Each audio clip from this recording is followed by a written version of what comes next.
Pemirsa apa kabar? Saya Lili Suryati akan membawakan Warta Berita PTS tanggal 28 Juni.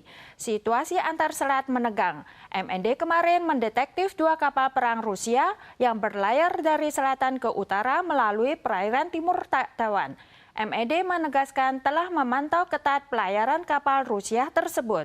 Pakar menganalisis bahwa langkah Rusia adalah untuk menunjukkan strategi Tiongkok Rusia untuk melawan kapal Amerika yang berlayar melintasi Selat Taiwan.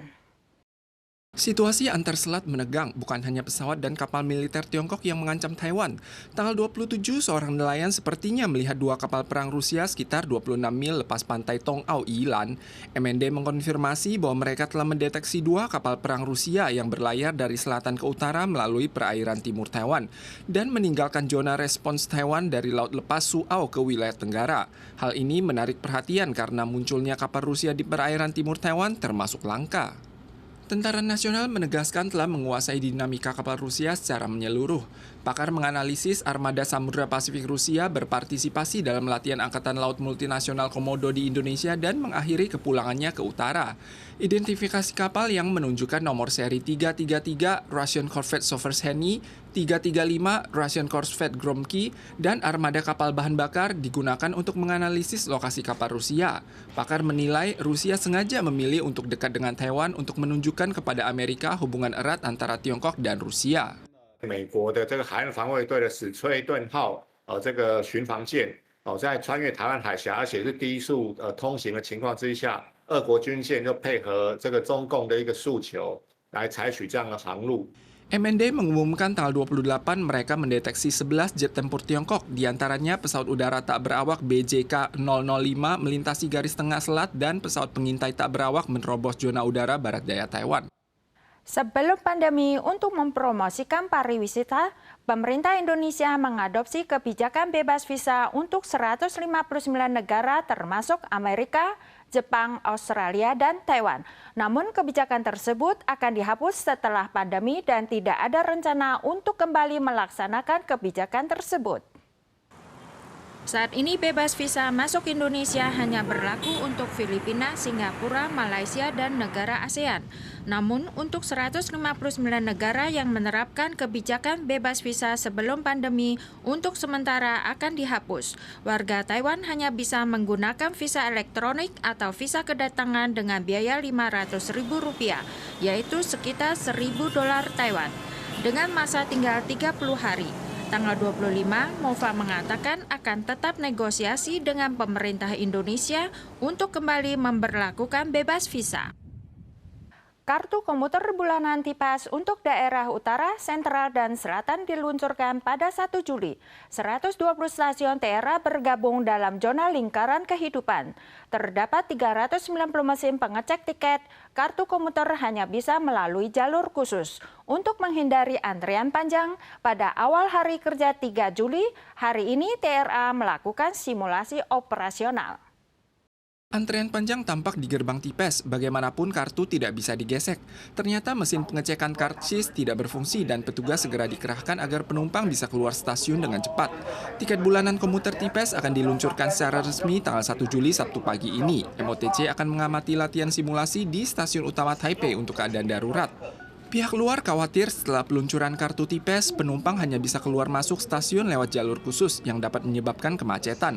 Menurut evaluasi TRA, jalur khusus untuk menggesek kartu TIPAS tidak akan melampaui 1,5 detik. Dibandingkan dengan mesin kartu kereta api yang lama yang kurang dari 40 orang per menit, kecepatannya telah meningkat secara signifikan. 一共有提供390台的验票设备，专用通道会比较快。它这个是设定读卡机而已，专用现在我们测50个。好，会比较快。 Tiket bulanan TIPAS terbatas pada kereta regional, kereta Cukuang, dan kereta PP Zhiqiang. Bila naik sepeda melintasi zona kehidupan, akan dipotong untuk seluruh perjalanan dari tiket elektronik. Misalnya stasiun Taipei dengan penumpang paling ramai di perkiraan awal saat ini adalah 15.000 orang menggunakan TIPAS.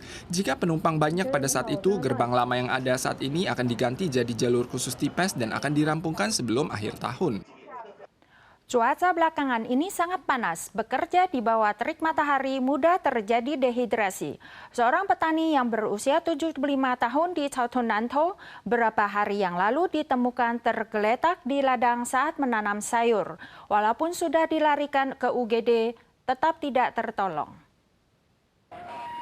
Walaupun petani yang pingsan telah dilarikan ke UGD, namun tetap saja tidak tertolong. Menurut data statistik MOHW, hingga bulan Juni tahun ini telah ada 436 kasus termal, catat rekor tertinggi selama 3 tahun terakhir ini. Cedera termal termasuk kejang demam, pingsan, dan dehidrasi. Lansia, anak-anak, dan pasien kronis adalah kelompok yang beresiko tinggi. Warga dihimbau menghindari keluar saat suhu tinggi di tengah hari. Oleskan tabir surya dan perbanyak minum air elektrolit untuk menghindari cedera termal. Menurut statistik, jumlah keluarga berpenghasilan rendah di kota Taipei mencatat rekor tertinggi dari seluruh Taiwan. Biro Sosial mengatakan penghasilan di kota Taipei lebih tinggi dibandingkan dengan kota dan kabupaten lain. Ditambah dengan inflasi beberapa tahun ini menyebabkan keluarga berpenghasilan rendah semakin bertambah. Saat ini penghasilan 27.000 dolar Taiwan per bulan di kota Taipei termasuk keluarga berpenghasilan rendah. Distrik Wanhua merupakan kawasan dengan rumah tangga berpenghasilan rendah terbanyak di kota Taipei.